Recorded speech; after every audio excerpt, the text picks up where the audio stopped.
ദൈവനാമം മഹത്വപ്പെടട്ടെ. മാലാഖയുടെ സന്ദർശനത്തിൻ്റെ നാളുകളാണ് ക്രിസ്മസിൻ്റെ നാളുകൾ. യഥാർത്ഥത്തിൽ ഓരോരുത്തരുടെ ജീവിതത്തിലും ക്രിസ്തു ജനിക്കുന്നതിന് വേണ്ടി മാലാഖമാർ സ്വർഗത്തിൽ നിന്ന് നമ്മെ സന്ദർശിക്കുന്നുണ്ട്.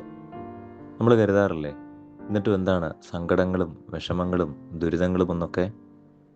മാലാഖ വന്ന് മറിയമിനോട് വചനമറിയിച്ചതിന് ശേഷം ലോകത്തിൻ്റെ നോട്ടത്തിൽ അവളുടെ ജീവിതത്തിൽ ദുരിതങ്ങളും കഷ്ടങ്ങളും മാത്രമല്ലേ ഉണ്ടായിരുന്നത്?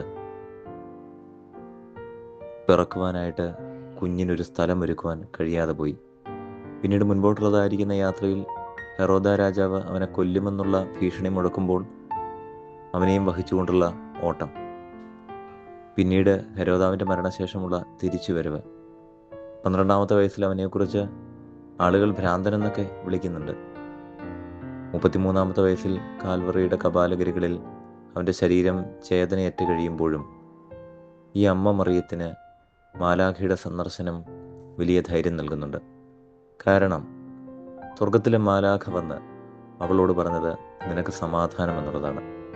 യഥാർത്ഥത്തിൽ സമാധാനത്തിൻ്റെ നാളുകൾ നമ്മുടെ ജീവിതത്തിൽ ഉണ്ടാകുന്നതിന് വിളിക്കുന്ന പേരാണ് ക്രിസ്മസിൻ്റെ ദിനങ്ങൾ. ദുരിതങ്ങളും രോഗങ്ങളും കഷ്ടതകളും ഒക്കെ ഉണ്ടാകും. പക്ഷേ ക്രിസ്തു എന്ന സമാധാനം ജീവിതത്തിൽ വന്നാൽ ഒന്നിനും നമ്മളെ തളർത്താനായിട്ട് കഴിയുകയില്ല. അതുകൊണ്ടാണ് വചനത്തിൽ തമ്പുരാൻ ഇങ്ങനെ പഠിപ്പിക്കുന്നത്, ഞാൻ നൽകുന്നത് ലോകം തരുന്നത് പോലെയുള്ള സമാധാനമല്ല. ലോകത്തിൻ്റെ സമാധാനമാണ് നമ്മുടെ നോട്ടത്തിൽ സാമ്പത്തിക ഭദ്രതയും രോഗമില്ലാത്ത അവസ്ഥയും സുഖകരമായിരിക്കുന്ന ജീവിത രീതികളുമൊക്കെ. പക്ഷേ ദൈവത്തിൻ്റെ സമാധാനം അത് ഉള്ളിൽ യേശുവിനെ നൽകുന്നതാണ്. ഉള്ളിൽ യേശു ഉണ്ട് എന്നുണ്ടെങ്കിൽ ജീവിതത്തിൽ നമുക്ക് മുൻപോട്ട് നീങ്ങുവാൻ വലിയ പ്രത്യാശയുണ്ടാകും. പലതിനെയും നമുക്ക് അതിജീവിക്കുവാനായിട്ട് സാധ്യമാകും.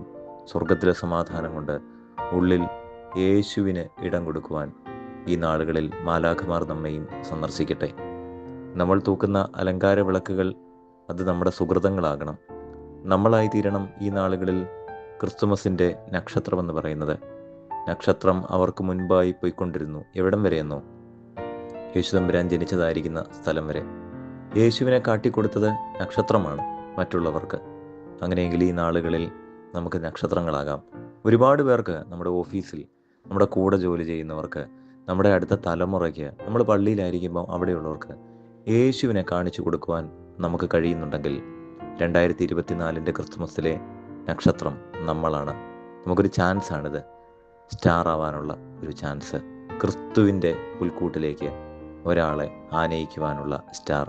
അതിന് ഈ ക്രിസ്മസിൻ്റെ നാളുകൾ മുഖാന്തരമായി തീരട്ടെ. എല്ലാവർക്കും എൽദോ പെരുന്നാളിൻ്റെ പ്രാർത്ഥനാശംസകൾ നേരുന്നു.